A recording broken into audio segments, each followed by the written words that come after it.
Pero alam nyo, sabi po dito, hindi po to literal na pagkalunod. Hindi ko po ibig sabihin ay sa tubig lamang, kundi yung pakiramdam na parang nilalamon ka ng problema, responsibilidad, sakit. Sino po nakaka-relate? Nalulunod ka sa responsibilidad mo bilang isang tao. Nalulunod ka sa mga problema sa buhay mo. Na-experience ba yan? Ay, naniniwala ako na makaka-relate tayo sa mensahe natin ngayon. At sino naman dito naka-experience may sumagip sa kanya nung nalulunod siya? Amen. Buti na lang kaya nandito kami sumagip sa iyo. Ayan. So sa topic po natin sa mensahe natin sa gabing ito, makikita din natin ang isang Diyos na sumagip sa atin.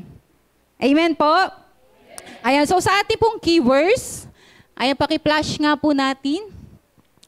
Ayan. So ang ating pong keywords ay nasa mga bilang 11:23. Sabay-sabay nga po nating basahin. At sinabi ng Panginoon kay Moises,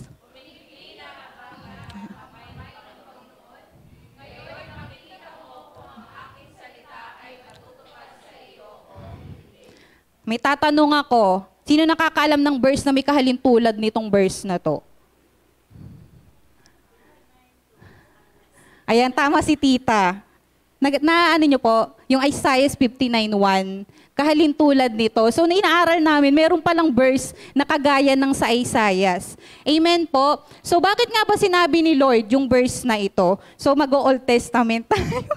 I pray na ma-deliver ko yung story. So, yung story daw po na ito yung time na yung mga Israelites ay kalalabas lang po ng Ehipto. So sa madaling salita, itong mga Israelita na to nagrereklamo kay Lord. Sa madaling salita, sinasabi nila kay Lord, nabuti pa sa Ehipto, may sibuyas, may pakwan, may ganito, may ganyan, may mga masasarap na pagkain.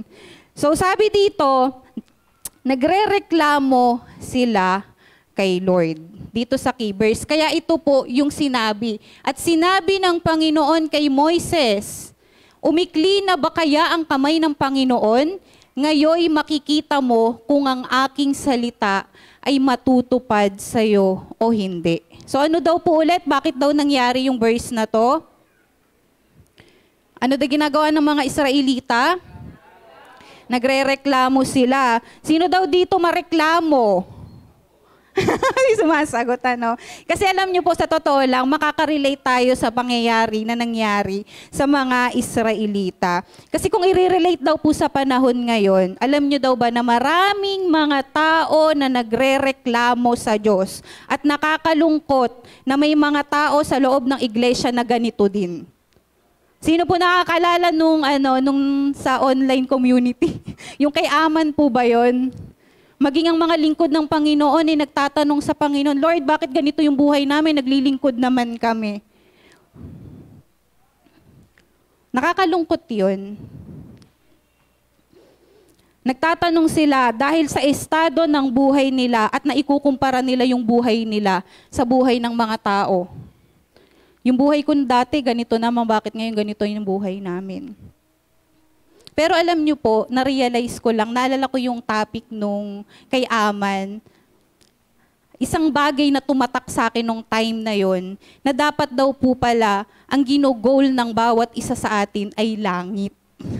Yun yung pinakatumatak talaga sa akin nung time na yon. Sabi ko kanina na inaaral ko to, nalilito-lito pa ako. Sabi ko, Lord, ikaw na po ako'y bahala kasi hindi ko alam kung paano siya i-deliver. Pero pinaalala sa akin ni Lord yung pinaka nag-seek talaga sa heart ko na dapat ang i-goal mo ay langit. Ano po yung ibig sabihin ko? Hindi dapat natin i-goal ay magpayaman. Hindi natin i-goal ay maging matagumpay dito sa lupa. Pero ano ang dapat maging goal natin? Eternal life. Buhay na walang hanggan. At naniniwala ako na ito yung pinakamagandang pagpapala o blessing na gustong ibigay ng Panginoon sa atin. Amen po. Ayan, sabi po dito sa message po natin. Sige nga po, paki-flash nga po yung message natin. Si Jesus ang katunayan na kalooban ng Diyos na maranasan natin ang buhay na ganap at kasiyasiya at buhay na walang hanggan. So linawin lang po natin na yung tinutukoy po dito na buhay na ganap at kasiyasiya ay hindi po dito sa mundo. Pero yung buhay sa piling niya. Sa langit po ito. So I pray na kapag din po ibinabahagi din natin ito sa mga tao, hindi po ito patungkol sa pagyaman dito sa mundo na kapag tumanggap ka sa Panginoon, magiging blessed ka.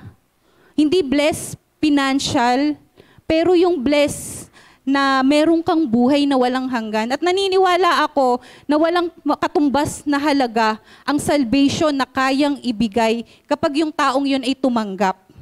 Amen po. Yun po yung sinasabi dito. Naalala ko pag nag-share po ako ng gospel, naalala ko, sa pinakamaraming regalo na natanggap ko, kaligtasan yung pinakamahalaga. Sabi nga, hindi nga matutumbasan ng halaga. Yung kaligtasan, kahit bayaran mo yan, halimbawa yung isang tao daw na mayaman, napunta siya ng impyerno, milyonaryo siya, hindi niya mababayaran para makalabas siya doon. Kaya nga, sabi nga, hindi natin mababayaran, walang halaga ang kaligtasan, libreng ibinibigay na dapat tanggapin ng mga tao na share natin. And I pray na sa atin po mismo, makita natin na milyonaryo ka pala kapag ikaw ay ligtas. At iyon yung binigay ng Panginoong Jesus sa atin. Iyon pala yung tinutukoy na buhay na walang hanggan at kasiyasiya. Hindi milyonaryo sa pera, pero milyonaryo sa buhay na walang hanggan. Amen po. Ayan, so nilagay ko lang din po yung pinaka-message talaga. Dito ko hinugot yung message po natin. Paki-flash nga po. Ayan, pakibasa nga po natin ng sabay-sabay. We see Jesus is the singular begotten Son, pointing to Jesus being the Word of God that went out from Him. The Word in person, having come from God, the practical meaning of begotten, born of, or come forth from, if it was in Hebrew. Sige nga po.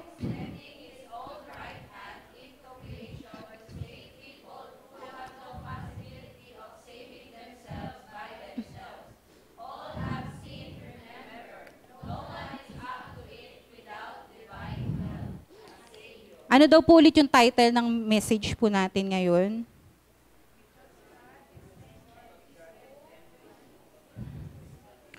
Kanino daw pong kamay?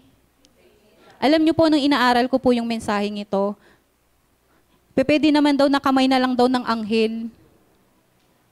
Yung i-extend sa atin para iligtas tayo. Pero ano po ginawa niya? Siya mismo. Kamay niya mismo yung umabot sa atin para maranasan po natin yung kaligtasan.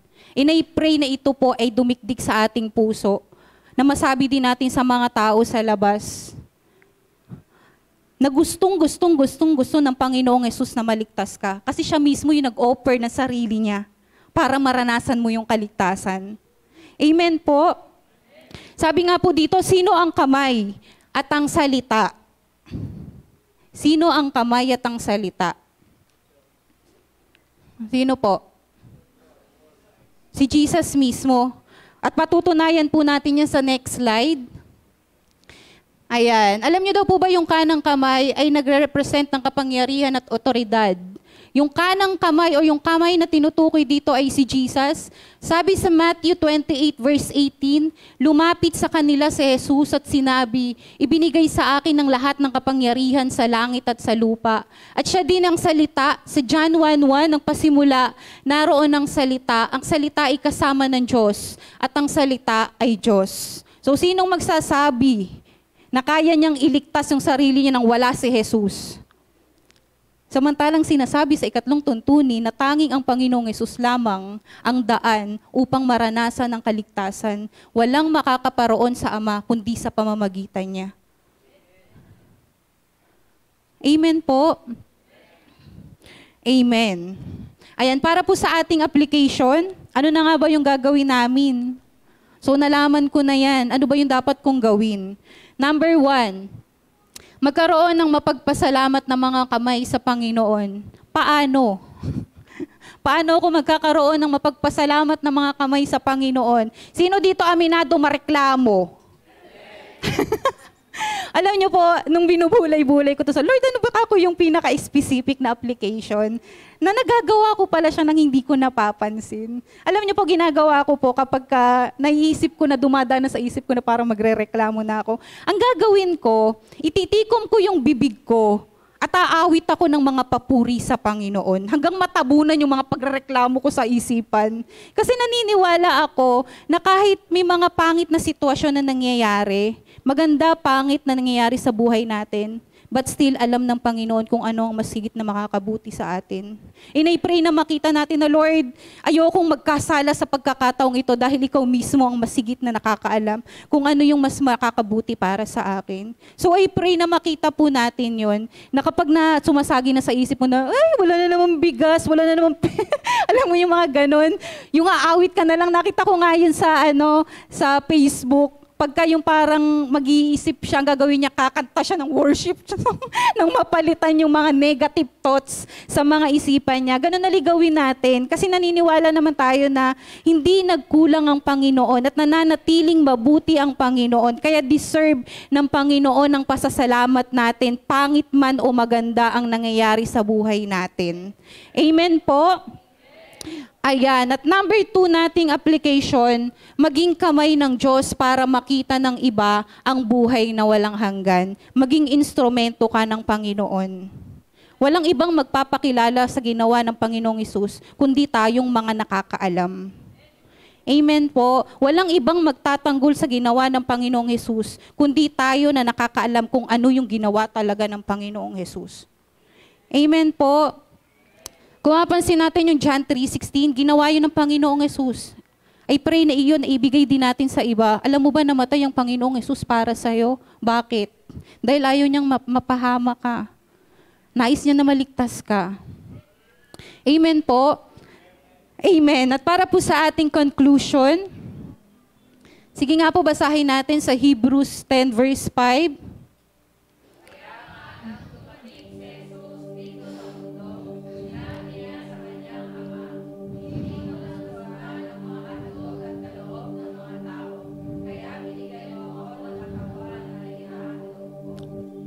So ito last naman na po to, gusto ko lang i-share sa inyo. Ito po kasi ay na-devotion ko nung time na baha. So nagkaroon talaga ako ng time na magsaliksik ng mas mabuti, mas maraming time. So nasa Old Testament po ako nung time na yon. So yung na-devotion ko po ng time na yon ay yung time na hindi na talaga kinalulugdan ni Father God yung mga handog. Hindi na siya nasasatisfy. So nagtanong ako, sabi ko, Lord, may verse po ba na nagsasabi na inalay mo yung buhay mo bilang buhay na handog. So ito yung lumabas na verse. At meron ako nakita na hindi ko nalalaman, noong ko lang nalaman. Alam niyo daw po ba, itong verse na ito ay nagpapatunay na si Jesus mismo ay nag-volunteer na ialay ang buhay niya para sa kapatawaran ng bawat isa sa atin.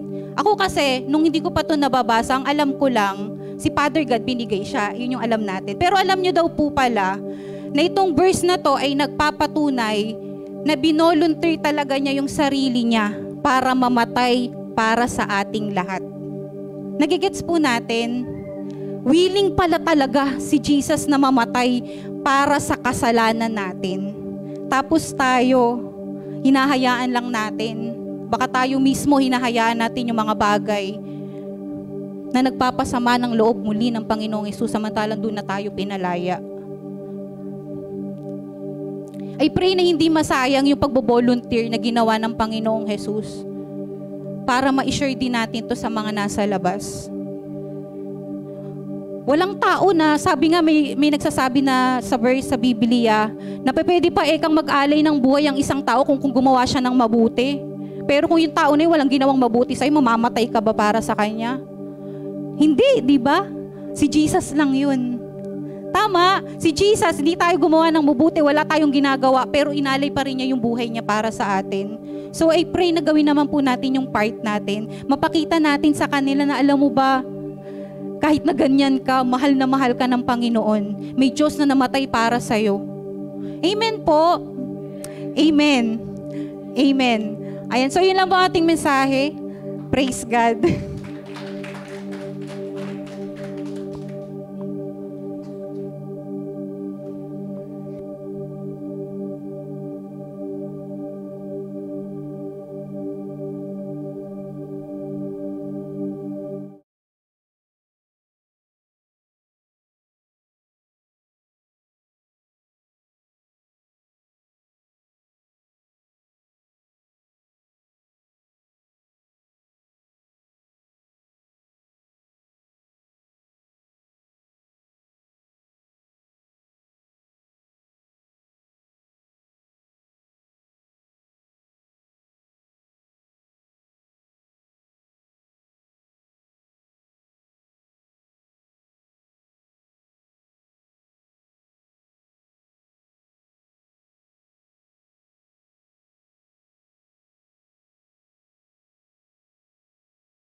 Nung tricycle na nakabike sila, naka-tricycle sila, nakikita ko sila na ang hirap ng buhay nila. Nagta-tricycle sila para mamasada, yung iba nagbabike lang, nagde-deliver ng mga tubig.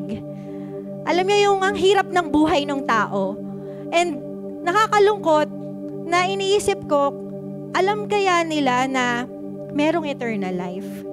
Alam kaya nila na merong magandang buhay na naghihintay sa kanila? Na nagets niyo po yung kinukwento ko. Kasi sometimes pala, ang nakakalunod, hindi pala yung mga sitwasyon pero yung isip natin. Yung pag-iisip natin na masyado tayong nakafocus sa buhay natin dito sa lupa. Kaya ang gagawin natin, magsusumikap tayo na magsusumikap. Tapos ano mangyayari? Walang nangyayari sa atin. Nagigets niyo po? Bilang isang tao, meron tayong ganong thinking. Tatrabaho ka, wala si Lord. Nagsusumikap tayong magkaroon ng pera, nagsusumikap tayong mag-aral sa mga estudyante. Di ba po? Nagsusumikap tayong gawin lahat. Tapos ano yung kapalit nun? Wala. Sino sa inyo na-experience mong magtrabaho ka ng magtrabaho, tapos, ba't ganon? Parang yung sahod ko'y gumaganon lang. Di ba? Yung wala si Lord, imagine kasi alam ko naman nasa inyo si Lord. Yes. O yung dati na lang, nung dating ikaw. Yes. Kasi hindi ka na ganon ngayon Tama ba? Naalala nyo ba yung buhay nyo dati na trabaho ka ng trabaho, tapos para kang zombie. Alam mo yun, na parang gigising ka, trabaho ka, o mag-aaral ka, tapos uuwi na naman. Tapos ganun lang umiikot yung buhay mo. Tapos iisipin mo, ganito lang ba talaga yung buhay ko? Oh, may kasama pang inom, di ba? Umiinom tayo, bakit? Kasi akala natin, yun yung sasagot dun sa hinahanap natin. Tama po ba? I think yung salvation ni Lord is to save us from that mindset. Alam niyo yun, nililigtas niya yung tao sa pag-iisip na kaya natin ang buhay nang wala siya. Nililigtas niya yung tao sa isang walang kabuluhang buhay. Nagigets niyo po? Sino sa inyo nung nakilala mo yung Panginoon, nagkaroon ng silbi yung buhay mo? Nagkaroon ka ng purpose. Amen? Ganun pala yun, na parang tinatanggal pala tayo ni Lord sa isang buhay na walang purpose para magkaroon ng buhay na may purpose hanggang sa bawian tayo ng buhay. Yun pala yun. Isa pala yun sa purpose ng ginawa ni Jesus ng pag-abot sa atin. Inaalis niya pala tayo. Kasi na-imagine ko yung nalulunod na parang tinatry, nung tao na yun na nalulunod, pa-picture nga po nung kamay na inalagay ni Myra. Ayan, pakizoom nga po. Feeling ko hindi siya nalulunod sa mga problema niya, hindi siya nalulunod sa mga utang niya, hindi siya nalulunod sa ano pa ba? Sa mga pinagdadaanan niya sa buhay. Feeling ko nalulunod siya sa mindset na akala niya kailangan niya lang gumanon-ganon. Tapos mabubuhay siya. Sinong di marunong lumangoy? Ako, hindi ako marunong lumangoy.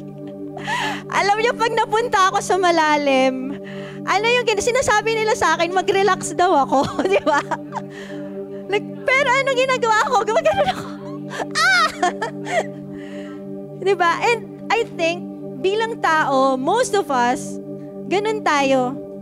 Nagpapanik tayo pag wala ng pera, nagpapanik tayo pag nawalan tayo ng trabaho, nagpapanik tayo pag nagkaroon ng problema sa bahay, nagpapanik tayo kasi, bakit tayo nagpapanik? Walang Savior.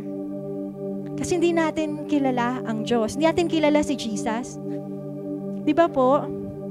Or baka naman, kala natin, baka feeling ko may kinakausap si Lord ngayon, nasa ganyang moment. Naka-panic mode ka. Pero lalo ka lumulubog. Di ba tama ba? Pag gumaganon tayo, lalo tayo lumulubog. Amen? Bakit? Kasi sabi nga ni Myra, hindi natin kayang iligtas yung sarili natin. Si Jesus lang yung makakapagligtas sa atin. Kailangan natin si Jesus. We should stop striving. Alam mo yun, hindi yung striving na message nung yung striving na nagsusumikap. Meron akong hinahanap na verse ito. Tinignan ko sa mga ngaral. Ang haba pala nun. Pero umpisa pa lang ng mga ngaral verse 1, sabi dito, walang kabuluhan ang lahat. Pwede pong paki-help ako sa ating, kung may Bible kayo, pwede nyo tingnan dyan. Sabi sa verse 1, ito ang sinasabi ng mga ngaral na anak ni David, na hari ng Jerusalem. Alam niyo po yung mga ngaral, sinulat ni Solomon. Si Solomon ang pinakamatalinong tao sa buong mundo. Alam niyo po ba yun? Diba? Alam natin to. Pero anong sabi niya sa verse 2? Walang kabuluhan. Napaka pa pala dito. Sa akin, walang kabuluhan lang eh. Sabi niya, sabay-sabay nating basahin yung verse 2. Walang kabuluhan. Ulit-ulit po. Lahat ay walang kabuluhan, sabi ng mga ngaral. Nagpapakapagod ka ng husto sa pagtatrabaho sa mundong to.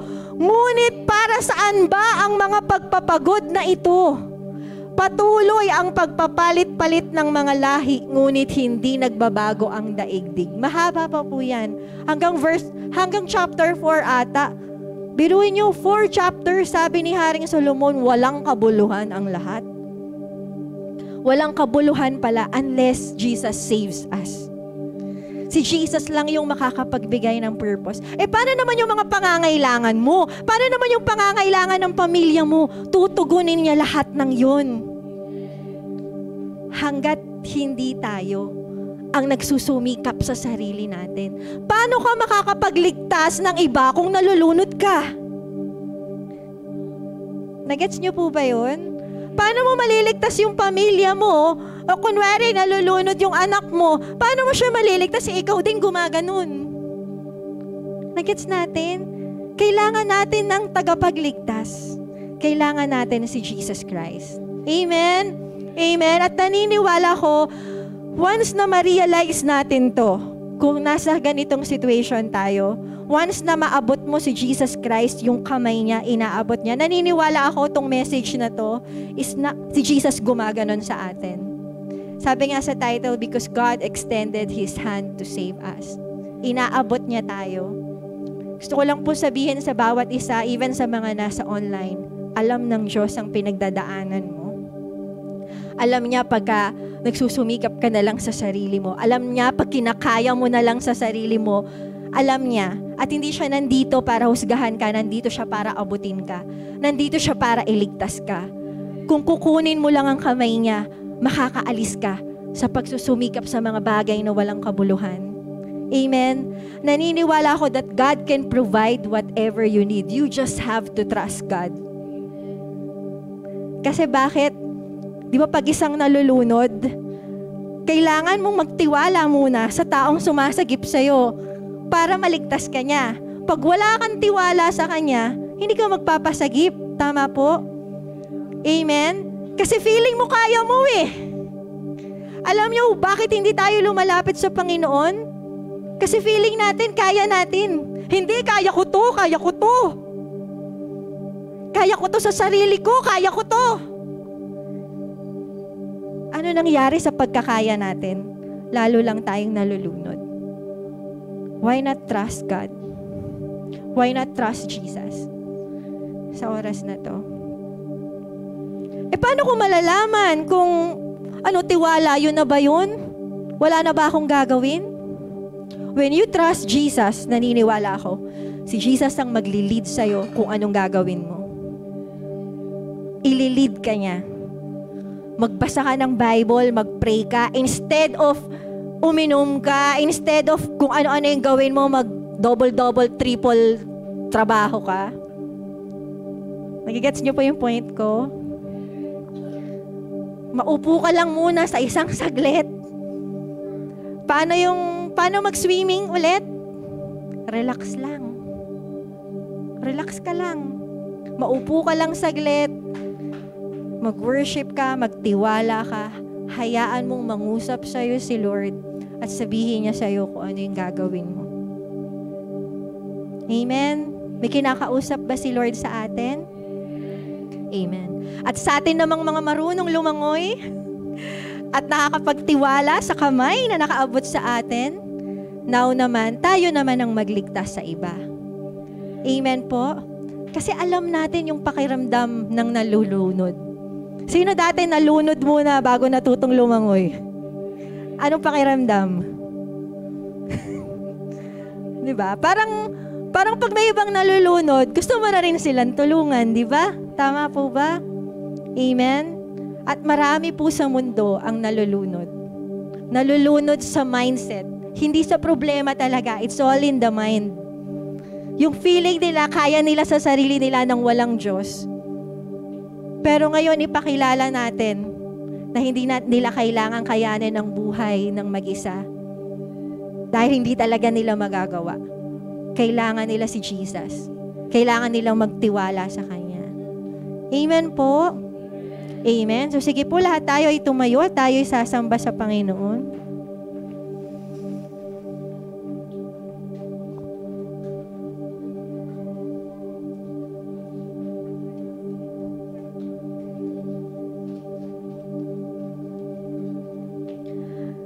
I believe or meron akong nararamdaman ko na hindi man umaamin yung iba, pero meron ditong nalulunod. Meron ditong nakabitaw kay Jesus Christ na ngayon tinatry natin on our own, pero ngayon na-realize natin, kaya pala ang hirap. Kinakaya ko na pala sa sarili ko. Nakabitaw na pala ako sa Kanya. And right now, awitin po natin yung tunay na pagsamba. Di ba sabi po doon, basagin mo, Panginoon, ang puso ko. Tama ba? Yung lyrics ko.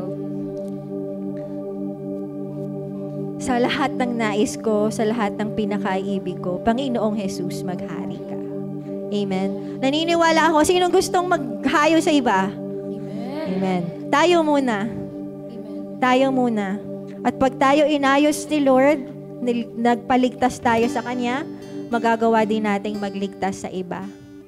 Amen? Amen. Sige po, mag-worship tayo ngayon. Pag-pray ko muna kayo, Lord, I pray sa pag-worship po namin ngayon, makita ng bawat isa that they can trust you, Lord. Makakapagtiwala sila sa'yo. I pray, Lord, na maisuko nila kung ano man yung pinagdadaanan nila.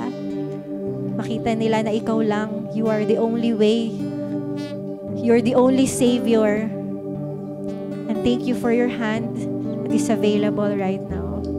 Ipupatuloy natin isambahin ang Panginoon.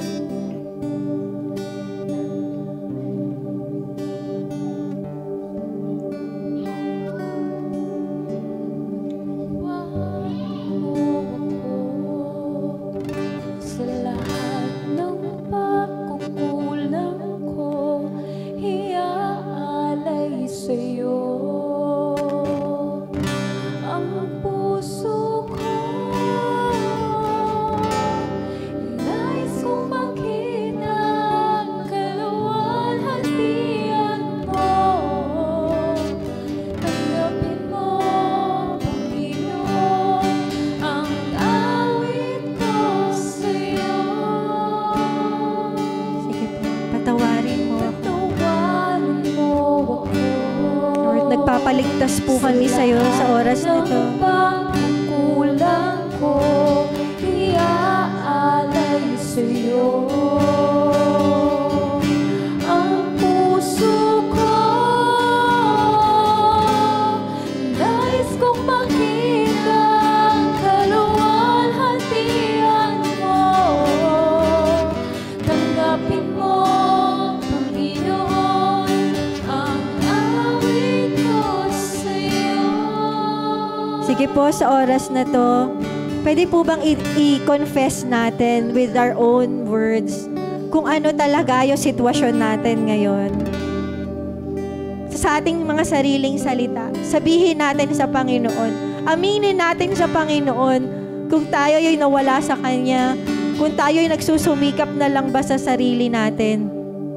At kung hindi naman, pwede naman tayong magpasalamat sa Panginoon na hanggang ngayon nakakatayo pa rin tayo dahil siya yung nagliligtas sa atin.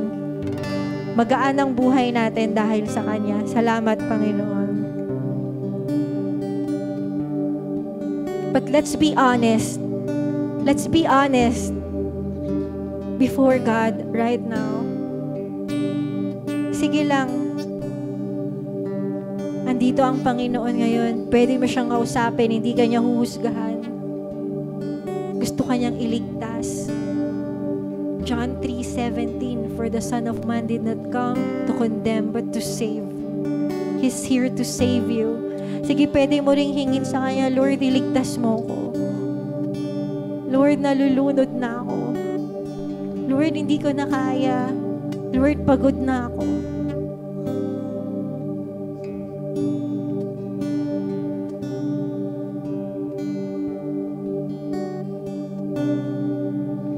Sige lang, pwede tayong mag-worship. Pwede rin tayong mag-pray. Kung ano yung nililid sa'yo at the moment. Just communicate with God.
Ngayon, meron po tayong gagawin.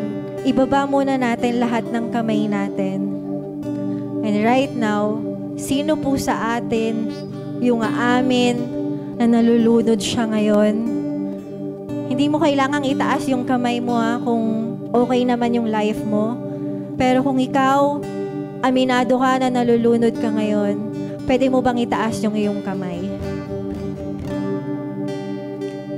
Ngayon, sa mga hindi nagtaas, tingnan mo yung katabi mo.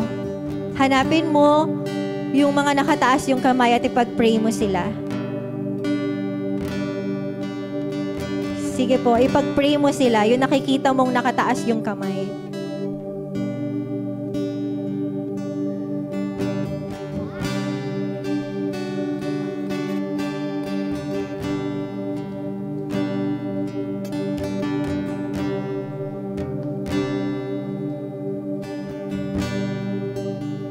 habang wala pa pong lumalapit sa inyo, pwede po kayong mag-pray lang kung nasan kayo. Pwede nyo kausapin si Lord. Hintayin nyo po, meron pong lalapit sa inyo.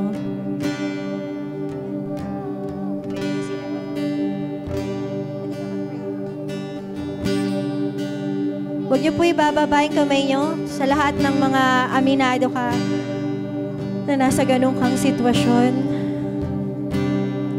Meron pong lalapit sa'yo.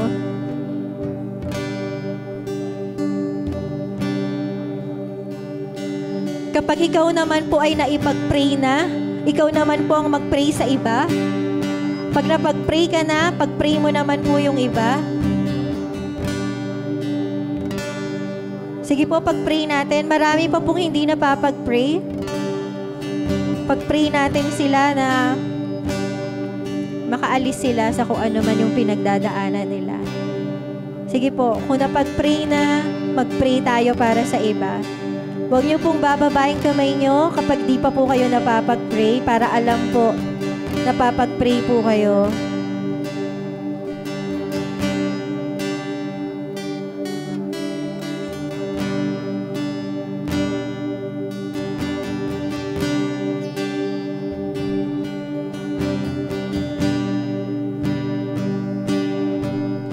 Yung tapos na, pwede po kayong mag-pray. Sige, kahit bago kayo, okay lang yan.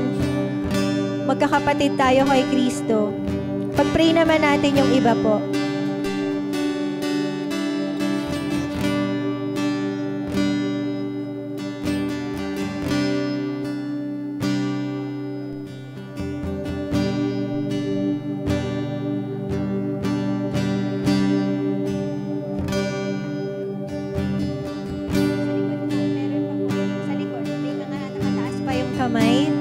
May mga nakataas pa po yung kamay sa likod. Pag-pray po natin sila. Please.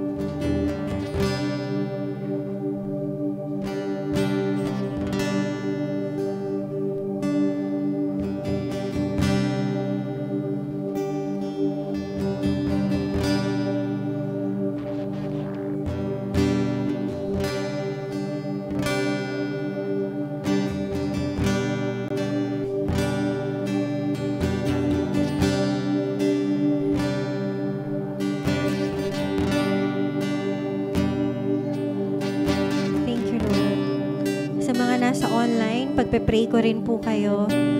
Hallelujah, Lord. Salamat na nakikita nyo po yung pinagdadaanan ng mga nasa online. Walang malayo sa'yo, Lord God. Lord, I pray na makita nila sa oras na ito na yung kamay ay para sa kanila din, Panginoon, na inaabot mo rin po sila, Panginoon, at hindi mo sila ginajudge, Lord. Kung bunga man ng kasalanan, yung nangyari, kaya po nandito sila sa sitwasyon na to. Lord, naniniwala ako na kaya mo silang patawarin, kaya mo silang linisin, Lord God, sa kanilang mga kasalanan, Panginoon. Lord, I pray sa lahat ng mga nagsusuko ng buhay sa oras na to, sa lahat ng mga nasa online, Panginoon, na maranasan nila yung presence mo, Lord God, kahit nasa sasakyan sila, nasa bahay sila, Panginoon, nasa trabaho sila, Lord God. Iparanas mo yung pag-ibig mo, Panginoon. Lord God, Jesus Christ, na namatay ka sa cross specifically for this moment sa buhay nila na kailangan kanila, Panginoon. And I pray na bigyan mo po sila ng pananampalataya, Lord God, sa iyo, Jesus Christ, na you can change their lives, Panginoon. At higit sa lahat, yung maranasan nila, yung eternal life, Panginoon. Hallelujah, na ano man yung sitwasyon nila dito sa mundo, may better na naghihintay sa kanila, Lord, in eternity. In Jesus' name, oh God. I pray for forgiveness. Maranasan nila ngayon yung forgiveness. Maranasan nila yung righteousness mo. Maranasan nila yung peace, yung hope, Lord God, na magiging maayos pa. Kung meron mang depressed, kung meron man nasa anxiety sa oras na to, I rebuke it in Jesus' name, Lord God. I speak, Lord God, yung presence mo, yung peace that transcends all understanding sa kanila, Lord God. I speak freedom, Panginoon, sa oras na to. I speak life sa kanila, Panginoon. Kung ano man yung mga curse na binitiwan na nila sa sarili nila, Lord God, pinapawalan ko ito ng visa in Jesus' name, Lord God. I speak, Lord God, good things sa buhay nila. I speak a good future sa kanila, Panginoon. I speak na may miracle na mangyayari sa buhay sa kanila na magpapatunay na totoo ang Diyos, Panginoon, in Jesus' name. And they will glorify you, Lord, and they will believe that you are alive, Jesus, in Jesus' name. Hallelujah. Salamat, Lord, that with you there is life, Panginoon. Sabi mo nga sa John 10:10 na parito ka upang magkaroon kami ng buhay na ganap at kasiyasiya, na ang dala mo ay buhay at hindi kamatayan, Panginoon.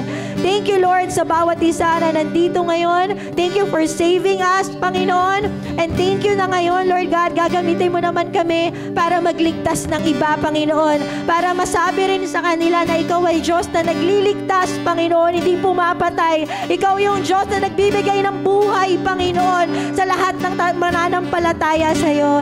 Salamat, Panginoon. Thank you, Jesus. We give you all the glory and honor and praises in Jesus' name. Amen.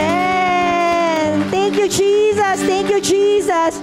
Hallelujah. Salamat po, Panginoon. Hallelujah. Ayan, sa mga nasa online, ito po natatapos ang ating Disciples Night. So, if you want na meron kayong revelation or gusto nyo po ng someone na mag-guide sa inyo, message nyo lang po ang aming page. Ayan. God bless po. Sa mga nasa online naman, uy, wait lang, hindi pa tayo tapos. Ayan. So, excited yung iba, go.